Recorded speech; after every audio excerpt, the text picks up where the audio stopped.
Hello everyone, this is Crypto Bit Law, here with another blockchain legal brief, and today we're going to discuss how the DOJ recently indicted a crypto CEO for an alleged $62 million fraud scheme.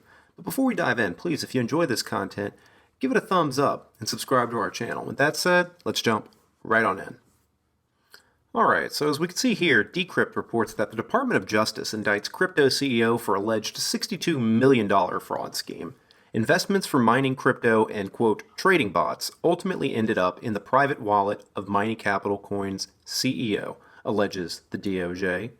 They say the CEO of mining and investment platform Mining Capital Coin, or MCC, Luiz Capuci Jr., has been indicted for allegedly orchestrating a $62 million fraud that affected thousands of investors. According to a press release from the U.S. Department of Justice, or DOJ, on Friday, Capuci promised to use investments to mine new cryptocurrency, but instead diverted funds to wallets under his control. Capuci is also said to have fraudulently marketed MCC's trading bots, claiming that they were able to perform thousands of trades per second to generate profit for investors. Instead, the DOJ said, Capuci again diverted funds to himself and his co-conspirators. The indictment further alleges that Capuci operated a kind of pyramid scheme, promising gifts to a network of promoters if they successfully recruited new investors. The rewards on offer are said to have included iPads, Apple Watches, and even Capuci's own personal Ferrari. Florida-based Capuci faces a maximum of 45 years in prison if convicted of all counts against him. He is facing charges of wire fraud, securities fraud, and international money laundering.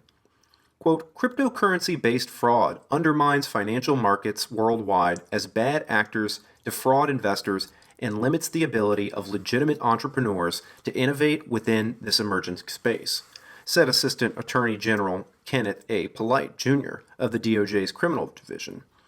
Quote, the department is committed to following the money, whether physical or digital, to expose criminal schemes, hold these fraudsters accountable, and protect investors, he added. And for those of you that are wondering, here's a copy of the press release that was referenced in the article. It just kind of gives a more detailed overview of what was already discussed in that article, and it's going to be linked down in the description below. Okay, so here's the main takeaways.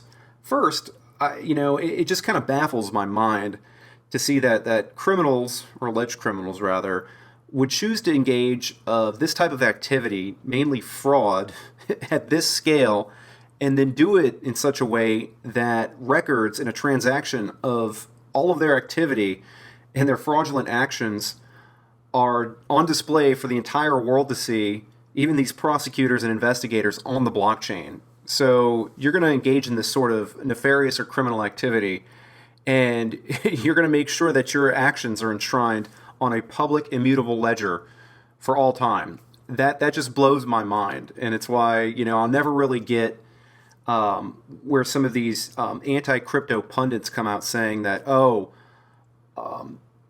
criminals just want to use crypto to engage in crimes and commit, criminal activity. Last I checked, the overwhelming majority of criminal activity is committed with cash. And in no way would it behoove a criminal to commit criminal acts and have records of their criminal actions enshrined on a blockchain. That just makes no sense to me. So, we just keep seeing it time and time again. I can't tell you how many stories we've done on this channel of people doing this type of stuff and just investigators just parsing the blockchain, be like, oh, yep, here we go. A connects to B connects to C, and then just piecing all the data points together and just getting these people, these criminals, dead to rights. It makes no sense, but hey, no one ever said all criminals are smart, so take that for what you will. And then next, I guess point 2 is that part of what this guy engaged in gives me Bitconnect style vibes, where this dude alleged to have these trading bots that were, supposedly capable, according to this defendant, of, making thousands of trades per second and generating, substantial alpha for investors. Meanwhile, he's just luring in new suckers into the Ponzi with things like iPads and Apple Watches and the Ferrari in order to keep the Ponzi rolling. So I'm probably not the only one here. I just kind of got major Bitconnect vibes. And speaking of Ponzi's, we'd be remiss not to mention what's happening and playing out today in the markets with the whole Terra Luna UST stablecoin debacle and the fact that it's losing its peg. I think last I checked, it was down to 60 something cents, or so they were saying in the Twitter Spaces. Last time I looked at a chart, it was at 88 cents to $1. Now it's at, they said on the Twitter Spaces, I haven't pulled up a chart yet to actually confirm it, that it got down to around 60 something. But I mean, it's just one of those things. Terra and Anchor, I personally never felt comfortable putting any money into UST and depositing it into Anchor in order to get the 20% yield. Something deep inside of my core always said, hey, this sounds too good to be true. Maybe it is, right? And I was even uncomfortable keeping my money in Tether for a bit. And so I just kind of weighed the survey of what was available in terms of stable coins. And I ultimately settled on USDC myself personally, because at least they have actual reserves that have been audited to maintain a 1-to-1 cash or cash equivalent reserve for each USDC that they issued. But I know that probably the big talking point today for everybody, on crypto Twitter and YouTube Twitter and everything is going to be the Terra Luna UST losing its peg thing, and then the fact that it's causing waves and ripples in the market. The fact that they're the LFG, the Luna Foundation Guard, and Do Kwon, they're trying to sell the Bitcoin reserves that they bought at around 40 something, selling them at a loss to around 30.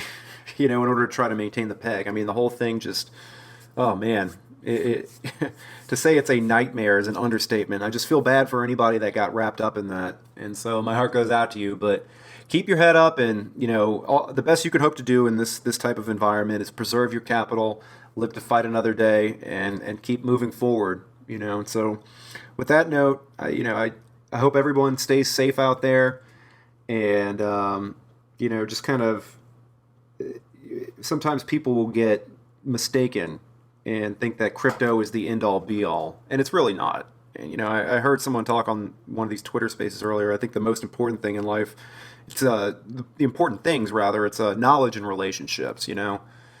Just stick around, stay close to the people that you love and care about, and just want everybody to stay safe out there, because I know it's a very violent and tumultuous time. The markets are a little rough right now, so it was tough to even get on here and make a video just because how depressing everything is out in the market. But I want everybody to stay safe, stay sane, stay healthy, and just be there, just to keep fighting on for another day. And so I hope you guys enjoyed this content. Please, if you did, hit that like button and subscribe to our channel. We'd appreciate that. And with that said, thanks again for watching, and we'll see you all in the next video.